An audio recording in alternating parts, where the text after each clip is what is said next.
अज्ञान, इग्नोरेंस, दुर्योधन। ये है मोह। मोह और प्रेम में अंतर है। स्त्री मिल गई, भागे जा रहा है, 400-500 किलोमीटर उसके पीछे चलेगा, पर भागे जा रहा है, सुसाइड करने का मन कर रहा है, कोई कह रहा है मैं पागल हो जाऊंगा, कोई कुछ।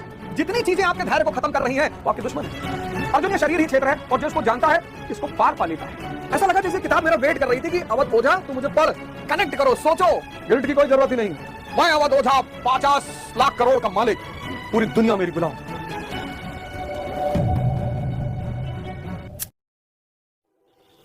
आज देश जिन परिस्थितियों से गुजर रहा है उस परिस्थिति में भारत को अपने अतीत को देखने की बड़ी जरूरत है।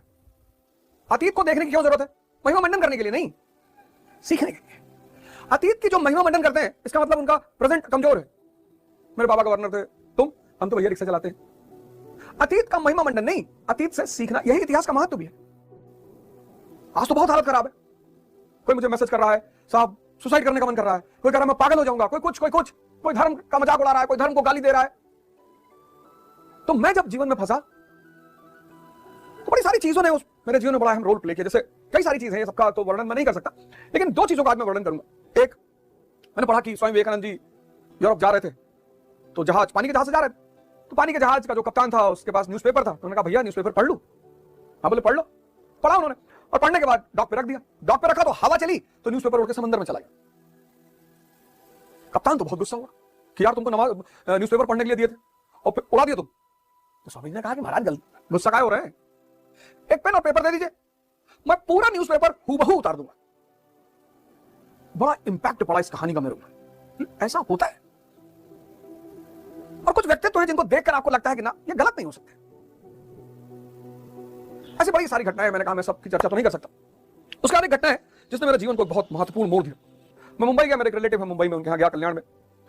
तो वो स्वामी अड़गड़ानंद जी के शिष्य थे, है भी। तो मैं जब वहां से उनके यहाँ से चलने लगा तो उन्होंने मुझे ये किताब दी, कहा भैया ये ले जाइए और इसको पढ़िए, और अद्भुत किताब। तो ले आया, 2008-9 के आसपास की बात है। मैं ले आया, रखी रही। फिर एक दिन ऐसा ही मैं कुछ ढूंढ रहा था, ये किताब मेरे हाथ लगी, और जब ये किताब मेरे हाथ लगी और मैंने इसको पढ़ना शुरू किया तो बड़े सारे डाउट, बड़ी सारी शंकाएं, मतलब ऐसा लगा जैसे किताब मेरा वेट कर रही थी कि अवध ओझा तू मुझे पढ़ और मैं तेरे शंकाओं का समाधान करूंगी। पहला श्लोक, यहीं से मैं शुरुआत करता हूं, यहीं से गुरु महाराज के चरणों में वंदन करता हूं, उनसे आशीर्वाद लेता हूं कि गुरु महाराज मुझे आशीर्वाद दें कि मैं इनके चित्र बना सकूं। मैं एक बार फिर से कह रहा हूं, मैं इस पे प्रवचन नहीं कर सकता, इतना अधिकार मेरे पास नहीं है और ना इतनी क्षमता अभी मेरे पास है। सिर्फ डायग्राम बनाना, रेखा चित्र बनाना हर श्लोक, कि आप उस डायग्राम को देखो और कनेक्ट करो और मनन करो, और जहां डाउट हो, जहां संदेह हो, वहां गुरु महाराज या गुरु महाराज के अलावा जो हमारे और संत हैं वहां पे उनसे आप संपर्क करके फिर उनसे पूछिए कि इसका मतलब क्या है। ऐसा होने से शायद ये जो आज समस्या, संकट, चुनौती, डिप्रेशन, उसको कुछ हद तक संभाला जा सकता है। धर्म रहस्य है। बहुत सारे विद्वान कहते भाई मैं एग्नोस्टिक हूं। धर्म रहस्य है। क्यों रहस्य? इसको कहा नहीं जा सकता। गुरु नानक देव जी ने कहा है, मरने की गति कही न जाए और कहे जो पाछे पछताए। ये गुरु नानक देव जी के स्टेटमेंट है कि आत्म अनुभूति की गति कही नहीं जा सकती और जो कहता है वो पछताता है। धर्म रहस्य है, रहस्य। इस रहस्य को कोई गुरु ही खोल सकता है। इसीलिए हिंदुस्तान ने गुरु की परंपरा पर बहुत जोर दिया। आज लोग कह रहे हैं रामचरितमानस में ये लिखा है, रामायण में ये लिखा है, 10 हाथ नहीं होने चाहिए, 10 सर नहीं होने चाहिए। मुझे पता है, एहसास है मुझे कि आप किस संदर्भ में इन बातों को कह रहे हैं, लेकिन कोई बात नहीं, उस पर मुझे जाना ही नहीं है। लेकिन मैं चाहता हूं कि इस यथार्थ गीता को लोग पढ़ना शुरू करें, तो जैसे मुझे रास्ता मिला, मुझे जीवन मिला, मुझे उन्नति मिली, मुझे शांति मिली, वो शायद गुरु महाराज की कृपा से आपको भी मिले। तो पहला श्लोक, धृतराष्ट्र उवाच। मेरी संस्कृत बहुत अच्छी नहीं है, फिर भी मैं पूरी कोशिश करूंगा कि कहीं भाषात्मक त्रुटि ना होने पाए। अगर होती है तो मुझे क्षमा करिएगा। धर्म क्षेत्रे कुरुक्षेत्रे संवेविता युयुत्सवः मामका पांडवश्चैव किम कुर्वत संजय। बड़ा प्यारा सा धर्म क्षेत्र, कुरुक्षेत्र। अब युद्ध की बात गीता कहती है, और युद्ध की बात गीता कहती है, युद्ध की बात कुरान भी कहता है, युद्ध की बात बाइबल भी कहती है। ये कहते हैं धर्म युद्ध, ये कहते हैं जिहाद, ये कहते हैं होली वॉर। कौन सा युद्ध? पुरातत्ववादियों ने, आर्कियोलॉजिस्टों ने पुराने कुरुक्षेत्र की खोज कर रहे हैं, लेकिन गुरु महाराज ने इसमें लिखा है कि पुराने कुरुक्षेत्र को खोजने की कोई जरूरत नहीं, क्योंकि भगवान कृष्ण गीता में स्वयं कहते हैं, स्वयं। प्रश्न नंबर 2 डार्क ब्लैक में लिखा है, इदम शरीरम कौन्तेय क्षेत्रमित्यभिधीयते। अर्जुन, यह शरीर ही क्षेत्र है। क्षेत्र क्या है? शरीर। भगवान कृष्ण कह रहे हैं कि यह शरीर, श्री कृष्ण कह रहे हैं कि यह शरीर ही क्षेत्र है। अर्जुन, यह शरीर ही क्षेत्र है, और जो इसको जानता है इसको पार पा लेता है, वो क्षेत्रज्ञ है।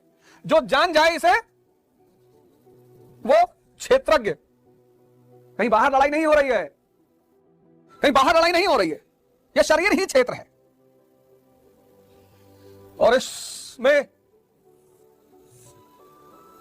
धृतराष्ट्र कौन है? अज्ञान, इग्नोरेंस। कहां रहता है? मन के अंतरतम तल में रहता है। मन के पर्दा है ये। कहते हैं ना कि भैया इनकी आंखें पर्दा पड़ा है। धृतराष्ट्र अज्ञान, यह मन के अंतरतम तल में रहता है। इस अज्ञान का बेटा है धृतराष्ट्र का दुर्योधन। यह है मोह, जो मैं को मजबूत करता है। मैं अवध ओझा सांसद, मैं अवध ओझा 50 लाख करोड़ का मालिक, मैं मोगैम्बो, तुम कुछ नहीं हो। मोह और प्रेम में अंतर है। आपके साथ एक कुत्ता रह गया 2 महीना, एक दिन गायब हो गया, आपको चिंता सताएगी। संबंध कोई नहीं है, बस 2 महीना साथ रह गया। मोह, इसी को सारे विद्वानों ने बंधन कहा। प्रेम को किसी ने बंधन नहीं कहा। कबीर ने कहा, प्रेम गली अति साकरी जामे दो न समाए। प्रेम में तो दूसरा हो ही नहीं सकता, मोह में दूसरा होगा। मेरा घर, मेरी पत्नी, मेरी संपत्ति, मेरा बवाल, मैं। ये मोह से, मोह जो है मैं को मजबूत करता है दुर्योधन। और ये बेटा किसका है? अज्ञानता का। तो जब बुद्ध को ज्ञान मिला तो अज्ञानता ही तो खत्म हुई। दुर्योधन। संजय बड़ा इंपॉर्टेंट कैरेक्टर, धैर्य। आज किसी के पास है ही नहीं। इस्लाम, बाइबल, कुरान आदि ग्रंथ सब धैर्य बड़ी महत्व देते हैं। धैर्य, पेशेंस। मैं लोगों से कहता हूं कि 40 घंटा बैठ के मूवी देखी जा सकती है, 40 घंटा बैठ के नाच देखा जा सकता है, 40 घंटा बैठ के परपंच किया जा सकता है, 40 घंटा बैठ के ताश खेला जा सकता है, और न जाने क्या क्या। लेकिन आधा घंटा आंख बंद करके ध्यान करना बहुत बड़ी चुनौती है। और आपका मन पावर सेंटर, सारा काम उसी से होता है। आज मैं युवाओं को देखता हूं, इतने इंपेशेंट है। सर मुझे आईएएस बनना है 1 ही अटेम्प्ट में। तू आधे अटेम्प्ट में बन जा। अरे भैया, हर चीज का समय है, time and distance. First attempt में तो बना जा सकता है, 1 साल में भी बना जा सकता है, अगर आपका बेस बहुत अच्छा है तो। संयम। तो मन जो है उसकी आंखें क्या है? धैर्य। क्या बात गुरु महाराज ने लिखी है, ये मन की आंखें हैं, धैर्य। मन जब भी देखेगा धैर्य से देखेगा, धैर्य उसकी आंखें हैं। क्या बात है। मैंने कहा ना कि ये किताब अगर पढ़ो, आप इस किताब को तोड़ो, इसको कनेक्ट करो, सोचो। मन जब भी देखेगा, जब कोई बहुत इंपेशेंट हो जाता, पैनिक हो जाता, एंजाइटी अटैक आजकल के लोगों पे आ रहा है। अरे भैया, कामी, क्रोधी, लालची, इनसे भक्ति ना हो। क्यों? अधैर्य। ये सारी चीजें अधैर्यता पैदा करती है। काम में अधैर्य। स्त्री मिल गई, भागे जा रहा है, 400-500 किलोमीटर उसके पीछे चले गए, बस भागे जा रहा है। कामी, क्रोधी, लालची, ये तीनों चीजें अधैर्यता पैदा करती है, और तीनों में आदमी और अंधा हो जाता है। तभी तो कहा, कामी, क्रोधी, लालची, इनसे भक्ति ना होए। क्योंकि ये तीनों चीजें किसको खत्म करती हैं? धैर्य को खत्म कर देती हैं। जितनी चीजें आपके धैर्य को खत्म कर रही हैं, वो आपके दुश्मन है। फिर कौरव, ये कौन है? ये विकार को कहा गया है।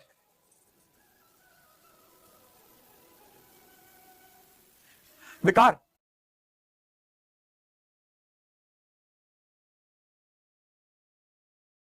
कौरव यानी विकार। 15 घंटा सो रहे हैं, कौरव कुरु शक्ति आपका ऊपर हावी है, 3 बोतल शराब पी गए, विकार, अज्ञान जो मन के अंतरतल में रहता है, मोह जो मैं को मजबूत करता है, धैर्य, मन की आंखें, इसलिए तो बैठना जरूरी है।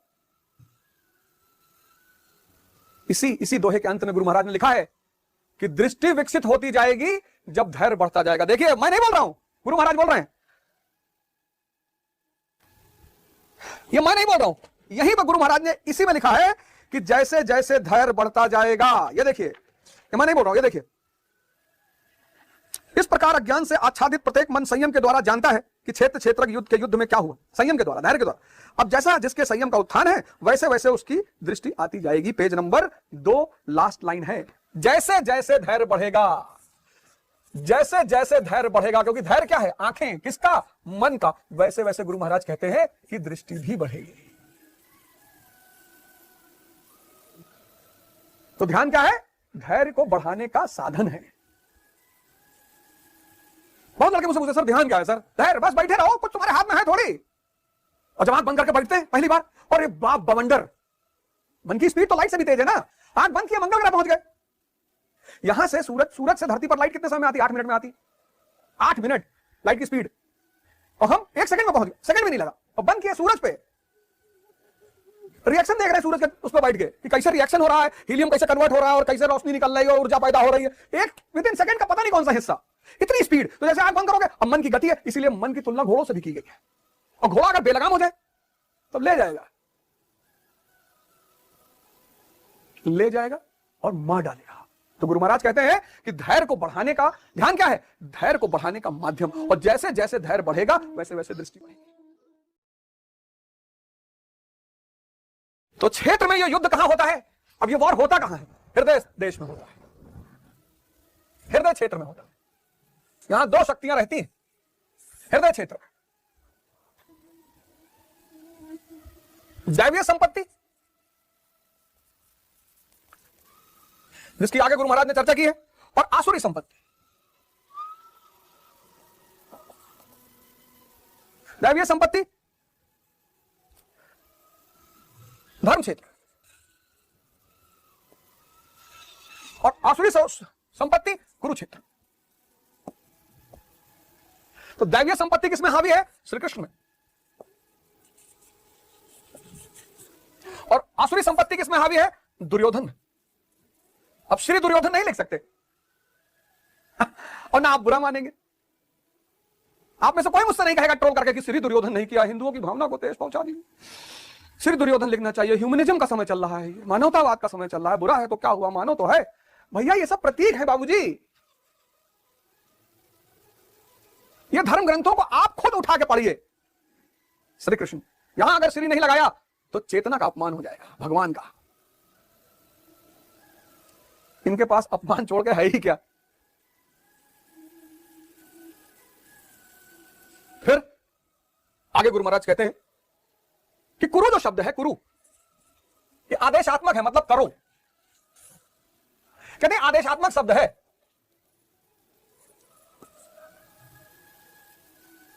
और हर व्यक्ति प्रकृति और उसके गुणों के अधीन है। कौन से गुण, सत्व, रज और तम।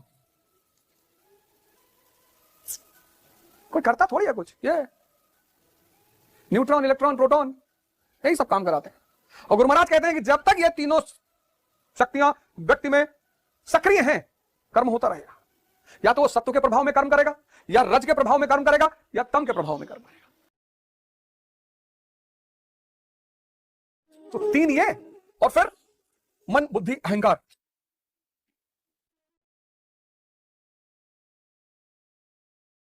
मन, बुद्धि, अहंकार। मन सबके पास है, बुद्धि भी सबके पास है, पर बुद्धि कुबुद्धि अपनी ही भाभी की साड़ी उतरवा रहा है दुर्योधन भरी सभा में। अरे तेरी दुश्मनी भीम से है, लड़ जा गदा युद्ध वहीं पे, मल्ल युद्ध कर ले, पटक भीम को। स्त्री को नग्न करोगे, किसी की भी हो। और अहंकार, मैं की प्रबलता कि मैं अवध ओझा मुगम्बो, पूरी दुनिया मेरी गुलाम। और फिर 5 दरवाजे,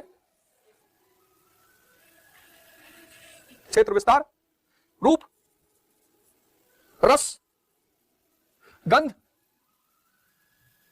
शब्द, स्पर्श। क्षेत्र विस्तार, शरीर ही क्षेत्र है और यह सब उसका विस्तार है। क्षेत्र विस्तार, क्षेत्र विस्तार।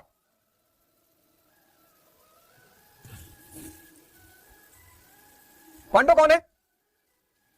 पांडव, पांडव है दैवीय संपदा। एक एक करके गुरु महाराज ने इनके बारे में चर्चा किया है कि भाव मतलब भीम। पांडव है दैवीय संपदा, ये सजाती हैं। और कौरव है असुर संपदा, ये विजाती हैं।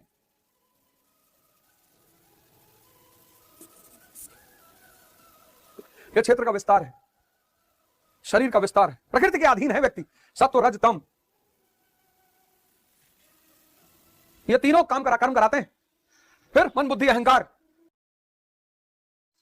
ये कर्म को डिवाइड करते हैं। और फिर रूप रस गंध शब्द स्पर्श, ये सब उसको और एक्टिवेट करते हैं।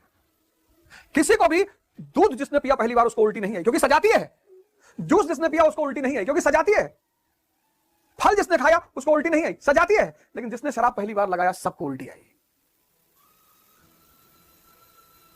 तुमको जागना है। वैसे बेहोश हो, पैदा हुए ही बेहोश, उसी में बाहर से बेहोशी की दवा ले रहे हो। जिसने भी पहली बार तंबाकू खाया, मैं तो अपने अनुभव पे बोल रहा हूं ना, मुझे तो किसी से पूछने की जरूरत ही नहीं है। जिसने पहली बार सिगरेट पी, 2 मिनट खांसा, फिर किसी ने कहा यूपी का आदमी बाहुबली, वो कैसे खांस सकता है, पूरी खींच लेगा। कहीं नहीं खाया तो किसी ने कहा भैया ये बुद्धिवर्धक चूर्ण है। बाद में पता चला कि रिक्शा वाला तो डेली खा रहा है, उसका कहीं नहीं बुद्धि बढ़ रहा है। जितने भी जातीय गुण हैं वो आपको परेशान करेंगे पहले स्टेप। शरीर मना करती है। तो संजय जो है, धृतराष्ट्र, मन किससे कह रहा है? संयम से कह रहा है, धैर्य से कह रहा है। क्या कह रहा है? धर्म क्षेत्र कुरुक्षेत्र समावेता युत्सव मम का पांडवश्च किम कुर्वत संजय। तो मन संयम से कह रहा है। क्या कह रहा है? मन किससे कह रहा है? संयम से। दोबारा आप जब पढ़िए तो उसको ऐसे पढ़िए, धृतराष्ट्र और संजय को पीछे करिए। मन संजय से कह रहा है। क्या कह रहा है? अज्ञान रूपी धृतराष्ट्र और संयम रूपी संजय। तो मन यानी धृतराष्ट्र संजय से संयम से क्या कह रहा है कि धर्म क्षेत्र कुरुक्षेत्र में एकत्र युद्ध की इच्छा वाले मेरे और पांडु के पुत्रों ने क्या किया? मेरे अज्ञान के पुत्र कौरव है, विकार। ये जो आप करते हो ना, शराब पी लेते हो, वैश्यावृत्ति कर लेते हो, फिर गिल्ट महसूस करते हो, ये आपने अज्ञानता में किया है। बेहोशी में, अंधकार में आपको बड़ा अंदर कष्ट होता होगा कि अरे हम तो नीच अधर्मी पापी अज्ञानी। गिल्ट की कोई जरूरत ही नहीं है, अपराध बोध की कोई जरूरत नहीं, बिल्कुल जरूरत नहीं। कोई हो सकता है आपको बहुत सारे संत महात्मा, उनका पूर्व जीवन जब देखा जाता है, आप जब अच्छे रास्ते पर चलेंगे तो लोग आपके पूर्व जीवन को आपके सामने लाके खड़ा करेंगे कि अरे तुम तो गांजा पीते थे। हाँ, तो तब गुरु के शरण में नहीं थे ना, तब आंखें बंद थी, अंधे थे। अब जब गुरु का शरण मिल गया और ये ज्ञान मिल गया, गुरु का संबंध प्रकाश से माना जाता है। क्योंकि अज्ञानता क्या पैदा करेगा? अंधेरा। उस अंधेरे को कौन दूर करेगा? गुरु भगवान। और यहीं पर पहला श्लोक खत्म होता है। आशा करता हूं ये रेखा चित्र आपको बहुत आसानी देंगे चीजों को समझने में। अगर मुझसे कोई त्रुटि हुई हो या गलती हुई हो तो मुझे क्षमा करें।